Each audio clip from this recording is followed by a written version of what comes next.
नमस्कार दोस्तों, हमारे YouTube चैनल एग्ज़ाम से सफलता तक 71 में आपका स्वागत है। मैं हूं अमर सिंह यादव। देखिए, विगत वर्षों में जो पूछे गए प्रश्न थे हमने 10 पढ़ाने का प्रयास किया। अब 11वां प्रश्न आपकी स्क्रीन पर आ रहा होगा, ज़रा रोक के वीडियो बनाइए और देखिए ये कैसा आपको महसूस होता है बनाने में, और हम बनाते हैं, ज़रा देखिए। प्रश्न कहता है एक आयत की चौड़ाई 5 मीटर है। एक आयत की चौड़ाई 5 मीटर है, उसकी लंबाई चौड़ाई से 2 गुना है। यदि ऐसा हो तो उसका क्षेत्रफल कितना है। देखिए, जो चौड़ाई है, चौड़ाई वो कितनी है, 5 मीटर है, और लंबाई इसकी 2 गुना है। तो 2 गुना का मतलब क्या हुआ, 10 मीटर हो जाएगी। तो आयत का क्षेत्रफल क्या होगा, आयत का क्षेत्रफल बराबर लंबाई गुणे चौड़ाई। तो लंबाई 5 और चौड़ाई 10 यानी 50 वर्ग मीटर होगा। तो आपका जो ऑप्शन इसमें होगा वो कौन सा सही होगा, डी बिल्कुल सही आंसर होगा। अगला प्रश्न देखिए, कहता है एक वर्ग का परिमाप 44 मीटर है, इसका क्षेत्रफल कितना होगा। देखिए, वर्ग का जो परिमाप है, वर्ग का परिमाप बराबर होता है 4 गुणे भुजा। तो 4 गुणे भुजा बराबर किसके है, 144 के। तो 4 तियाँ 12, 4 छंग 24। तो भुजा जो आई आपकी वो कितनी आई, 36 मीटर। कितनी आई, 36 मीटर। अब इसका जो क्षेत्रफल बताता है, वर्ग का क्षेत्रफल कितना होगा, तो वर्ग का क्षेत्रफल बराबर होता है भुजा स्क्वायर। क्या होता है, भुजा स्क्वायर, यानी 36 का स्क्वायर। तो 36 और 36 की अगर हम 2 बार गुणा करते हैं, 36 और 36 की अगर 2 बार गुणा करते हैं तो कितना आएगा, 1296। कितना आएगा, 1296 वर्ग मीटर, जो ऑप्शन नंबर सी बिल्कुल सही आंसर होगा। अगला प्रश्न देखिए, कहता है किसी वर्ग का क्षेत्रफल 10 मीटर है तो उसका परिमाप क्या होगा। तो वर्ग का जो क्षेत्रफल है, वर्ग का क्षेत्रफल बराबर क्या होता है, भुजा स्क्वायर। क्या होता है, भुजा स्क्वायर। तो भुजा स्क्वायर बराबर किसके है, 100 के। तो भुजा इस प्रकार लिखेंगे और 100 वर्ग हटाएंगे तो रूट चढ़ाएंगे, तो भुजा आपकी आई 10 मीटर। अब कहता है जो वर्ग का परिमाप, तो वर्ग का परिमाप बराबर क्या होता है, 4 गुणे भुजा। 4 गुणे भुजा, तो 4 गुणे 10 बराबर 10 चौक 40 मीटर। ऑप्शन नंबर ए बिल्कुल सही आंसर होगा। प्रश्न नंबर 14 देखिए, कहता है किसी मेज की लंबाई और चौड़ाई क्रमशः 2 मीटर 1.5 मीटर है। इस मेज के चारों ओर एक बार लपेटे जा सकने वाले टैप की लंबाई क्या होगी। यानी 1.5 मीटर और 2 मीटर है। तो आयत का जो परिमाप होता है, आयत का परिमाप बराबर 2 लंबाई प्लस चौड़ाई। देखिए, जब भी अगर इस प्रकार से होगा, क्या मेज होगी, इसके चारों तरफ अगर टैप लपेटा जाता है तो काहे में लपेटा जाएगा, परिमाप में लपेटा जाएगा। तो इसलिए परिमाप निकालना है तो क्या करेंगे, इसे 2 से गुणा कर देंगे।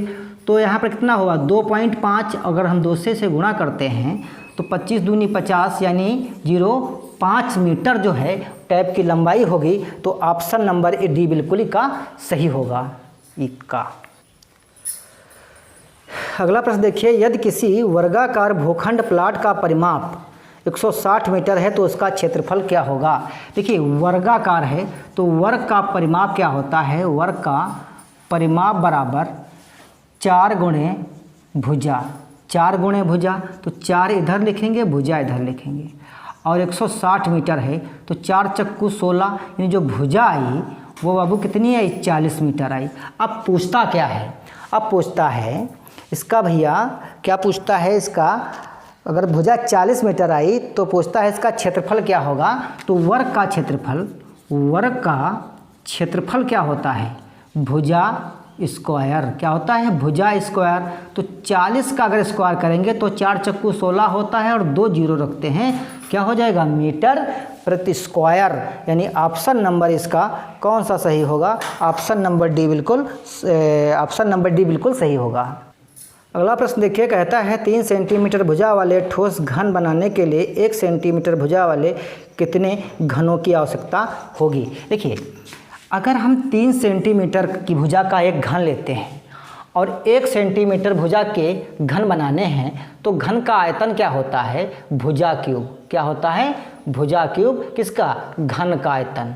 घन का आयतन बराबर, घन का आयतन बराबर होता है भुजा क्यूब। ठीक है, तो घनों की संख्या बराबर, घनों की संख्या बराबर बड़े घन का आयतन बटे छोटे घन का आयतन, छोटे घन का आयतन। और घन का आयतन क्या होता है? भुजा क्यूब होता है। क्या होता है? भुजा क्यूब। घन का आयतन, घन का आयतन बराबर, तो भैया 3 का क्यूब कर लेंगे, 3 का क्यूब और बटे 1 का क्यूब। ठीक है, अब 3 गुणे 3 बटे 1 गुणे 1 गुणे 1, तो 1 से अगर हम भाग करेंगे तो कितना होगा? 27 ही तो होगा। अगर हम 3 को 3 बार गुणा करेंगे तो ऑप्शन नंबर इसमें सी बिल्कुल सही आंसर होगा। देखिए प्रश्न नंबर 17 देखिए क्या कहता है। प्रश्न नंबर 17 कहता है आकृत से घिरे हुए क्षेत्र का क्षेत्रफल निकालना है। अब देखिए यहाँ से यहाँ तक की जो दूरी है वो 2 सेंटीमीटर है, यहाँ से यहाँ तक की जो दूरी है वो 7 सेंटीमीटर है। अब देखिए हमने क्या किया, इसको डिवाइड कर दिया। अब इसका नाम रख दिया ए, इसका बी और इसका सी। अब ए का क्षेत्रफल, ए का क्षेत्रफल, अब अगर लंबाई और चौड़ाई दोनों दी हैं तो क्या करना है? हमें आयताकार समझ लेना है। अब देखिए यहाँ से यहाँ तक की दूरी क्या है? 1, तो 1 हो गई। अब यहाँ से यहाँ तक की दूरी 1 है तो यहाँ से यहाँ तक की भी दूरी क्या होगी? 1, तो 1 कन्ना 1 वर्ग सेंटीमीटर आ गया। अब बी का जो क्षेत्रफल होगा, बी का क्षेत्रफल इसका देखिए, ये लंबाई कितनी है? 2 और ये कितनी है?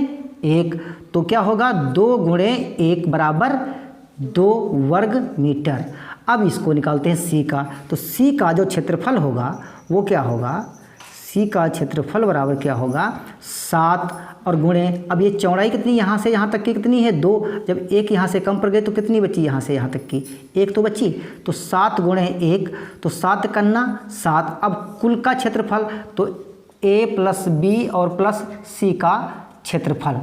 ठीक है, तो 1 + 2 + 7 बराबर 10 वर्ग मीटर इसका क्षेत्रफल होगा। सेंटीमीटर होगा, सेंटीमीटर में दिया है तो सेंटीमीटर होगा, तो ऑप्शन नंबर ए बिल्कुल सही आंसर है। अगला प्रश्न देखिए, कहता है एक आयताकार डिब्बा 90 सेंटीमीटर लंबा और 50 सेंटीमीटर चौड़ा है, 1 सेंटीमीटर ऊंचा है, तो इसका आयतन क्या होगा? देखिए जो इसकी चौड़ाई है वो कितनी है? 50 सेंटीमीटर और लंबाई जो है वो 90 सेंटीमीटर है और ऊंचाई जो है वो 1 मीटर है। आयतन 1 मीटर में दिया है, तो क्या करेंगे? इनको सबको क्या करना है? मीटर में चेंज कर लेना है।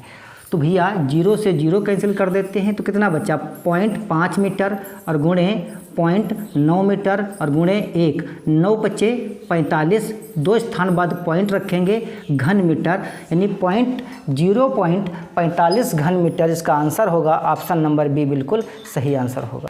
प्रश्न नंबर 19 देखिए, कहता है एक व्यक्ति ने अपने आयताकार प्लाट की जिसकी लंबाई तथा चौड़ाई क्रमशः 16 मीटर और 9 मीटर है के बदले समान क्षेत्रफल एक वर्गाकार प्लाट लेना चाहता है। ऐसे वर्गाकार प्लाट का परिमाप बताइए क्या होगा? देखिए जो लंबाई जो दी है और चौड़ाई दी है ये कैसी है? आयताकार है। तो लंबाई है 16 मीटर और चौड़ाई है 9 मीटर। बात को समझिए। अब इनका जो है क्षेत्रफल सबसे पहले निकालते हैं। क्या निकालते हैं? क्षेत्रफल। इनका जो क्षेत्रफल निकालते हैं, फिर से प्रश्न एक बार पढ़ते हैं। जिसकी लंबाई वर्गाकार प्लाट लेना चाहता है तो वर्गाकार प्लाट का परिमाप बताइए। अब क्या करते हैं? आयताकार का जो है क्षेत्रफल निकालते हैं। तो आयताकार का क्षेत्रफल होगा लंबाई गुणे चौड़ाई, तो 16 गुणे 9, 16 × 9 = 144 वर्ग मीटर। ठीक है, अब आयत का क्षेत्रफल, आयत का क्षेत्रफल बराबर है वर्ग का क्षेत्रफल के बराबर है। तो 144 है इसका आयत का, तो 144 इसका भी हुआ वर्ग का। अब कहता है, फिर क्या कहता है? वर्गाकार का परिमाप बताना है। तो भैया वर्ग का क्षेत्रफल क्या होता है? वर्ग का क्षेत्रफल होता है भुजा स्क्वायर। क्या होता है? भुजा स्क्वायर। तो भुजा स्क्वायर बराबर क्या होगा? 144। तो भुजा इसकी कितनी आ जाएगी? प्लाट की 144। अगर हम वर्ग हटाते हैं तो क्या करते हैं, रूट चढ़ाते हैं, कितना आ जाएगा 12। अच्छा, वर्ग का परिमाप क्या होता है, वर्ग का परिमाप बराबर होता है 4 गुणे भुजा। तो 4 गुणे 12, 12 चौक 48 मीटर जो है उस प्लाट की लंबाई होगी 48 मीटर। ऑप्शन नंबर जो है ए बिल्कुल सही आंसर होगा। प्रश्न नंबर 20 देखिए, कहता है लकड़ी के 3 मीटर लंबे, 1 मीटर चौड़े तथा 50 सेंटीमीटर ऊंचे लट्ठे में 25 सेंटीमीटर, 20 सेंटीमीटर, 10 सेंटीमीटर ऊंचे माप के कुल कितने टुकड़े काटे जा सकते हैं। जो लकड़ी का पहला जो है, पहले टुकड़ों की संख्या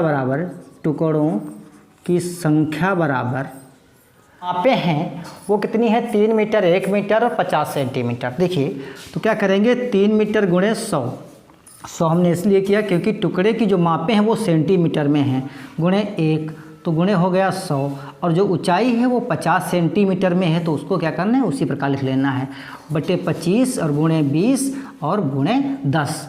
1 0 से 1 0 कैंसिल, 1 0 से यहाँ पर कैंसिल कर दिया। अब देखिए 50 चक्कू 100 और 2 दूनी 4, 5 दूनी 10 और 30 हो गया, कितना जीरो बचा, 1 0 यहाँ पर बचा। तो जो लकड़ी के टुकड़ों की 3 दूनी 6, जो लकड़ी 3 दूनी 6 पंचे 30 ये हो गया, और 1 0 ये। तो जो लकड़ी के टुकड़ों की जो संख्या होगी वो जानते हो कितनी हो जाएगी, लकड़ी के टुकड़ों की जो संख्या होगी वो 300 होगी। ऑप्शन नंबर बी बिल्कुल सही आंसर होगा। दोस्तों, हमने 11 से 20 तक प्रश्न पढ़ाने का प्रयास किया। अगर वीडियो आपको पसंद आए तो शेयर कर दीजिए, न पसंद आए तो कमेंट बॉक्स में ज़रूर बताइए। और हाँ, नए व्यूअर्स हैं तो चैनल को सब्सक्राइब कर लीजिए। वीडियो देखने के लिए बहुत बहुत धन्यवाद।